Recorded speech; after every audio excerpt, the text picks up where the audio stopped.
Alors, frères et sœurs, pour ce week-end de rentrée, à la veille du carême, peut-être qu'il y en a qui ont eu la chance, le privilège d'aller au sport d'hiver ou d'aller à la montagne, je voudrais nous inviter à la grandeur.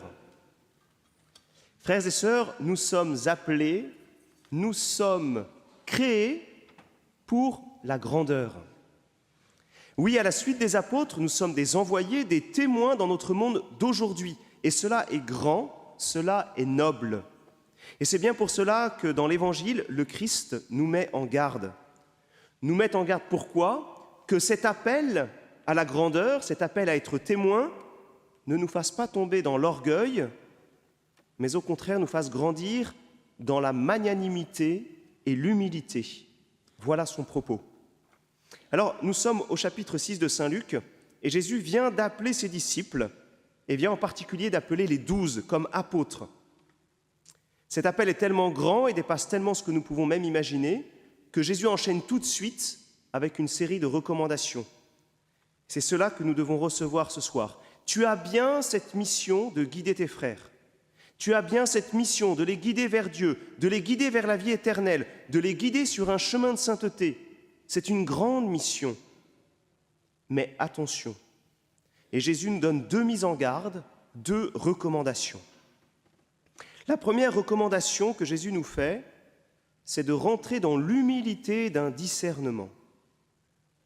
Comme le dit Ben Sira dans la première lecture, nous devons secouer notre tamis, éprouver nos vases au four, pour voir s'ils vont péter ou non, regarder les fruits de notre arbre.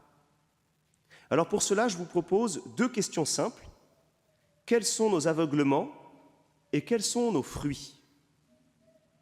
Tout d'abord, nos aveuglements. Avant de guider les autres, il s'agit d'avoir l'honnêteté de savoir où nous en sommes, de savoir si nous-mêmes, nous avons pris la bonne direction dans notre vie. Pour être un peu cash, avant d'aller faire la morale aux autres, soyons honnêtes, où en sommes-nous nous-mêmes ?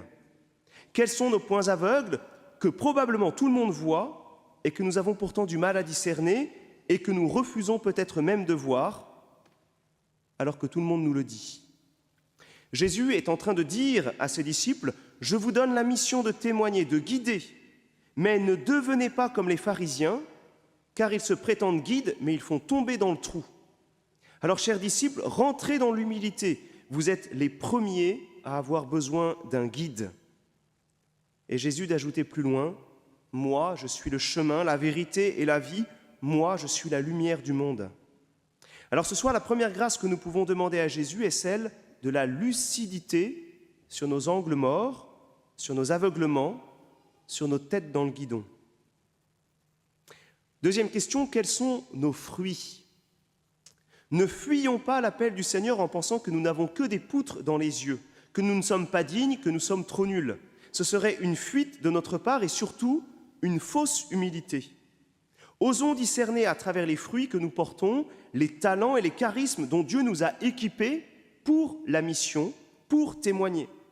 Rendons grâce pour ces dons, mettons-les au service de nos frères et sœurs et déployons-les. Alors il est vrai que cela demande quelquefois du temps pour discerner ces fruits. Tous les arbres ne donnent pas leurs fruits au même moment. Alors soyons patients et confiants.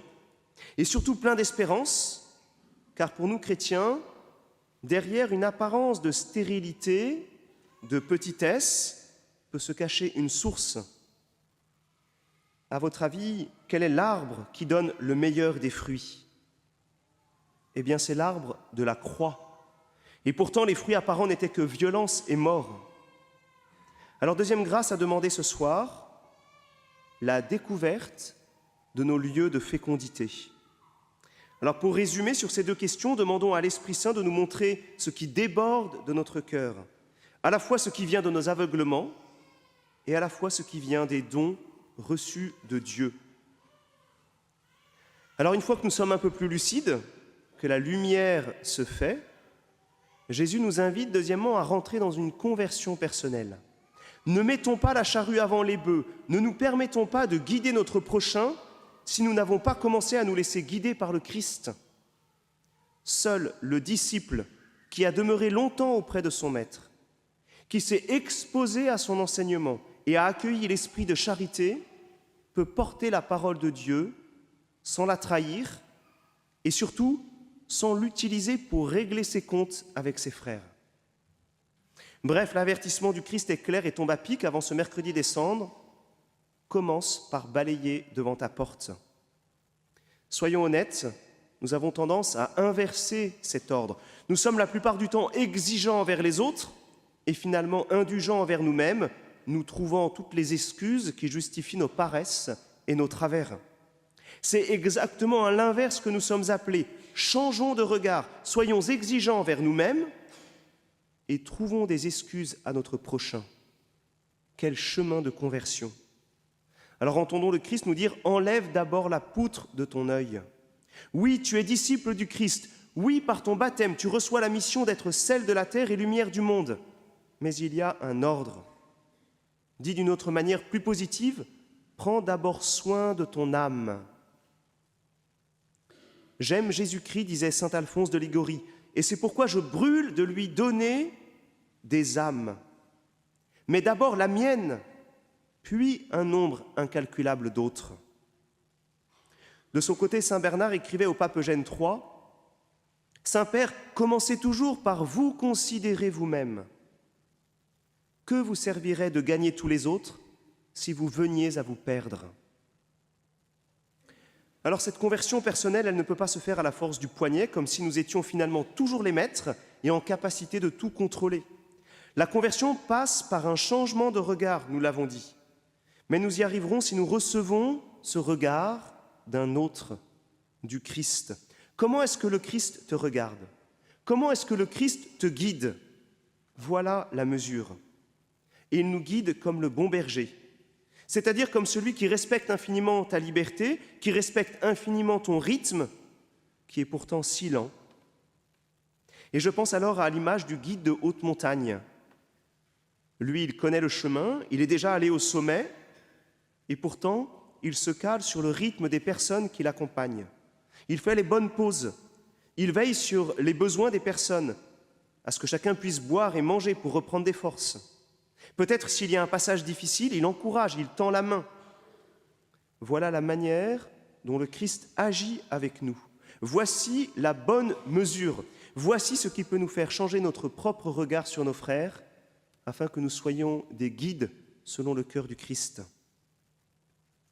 Alors, frères et sœurs, en conclusion, oui, soyons des témoins du ciel et du chemin qui y conduit. Soyons des guides les uns pour les autres. Soyons des guides pour nos contemporains. Osons voir grand pour nous et pour eux.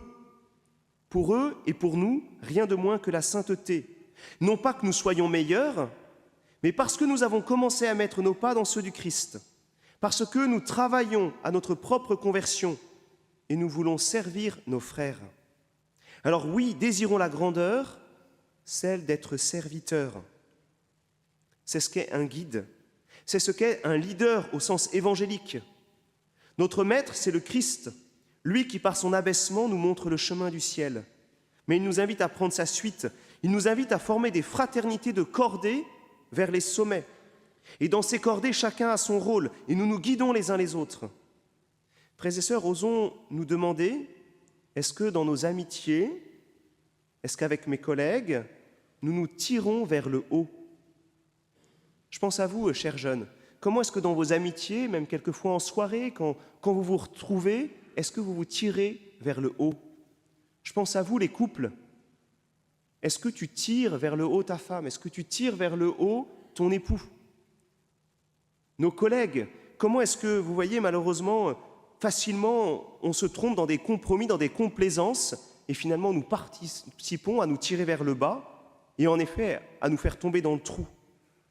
Alors ce soir, demandons au bon pasteur deux qualités. L'humilité qui nous fait nous mettre au service des autres, tout en reconnaissant nos limites, et la magnanimité qui nous donne de voir grand pour nous et pour nos frères. Amen.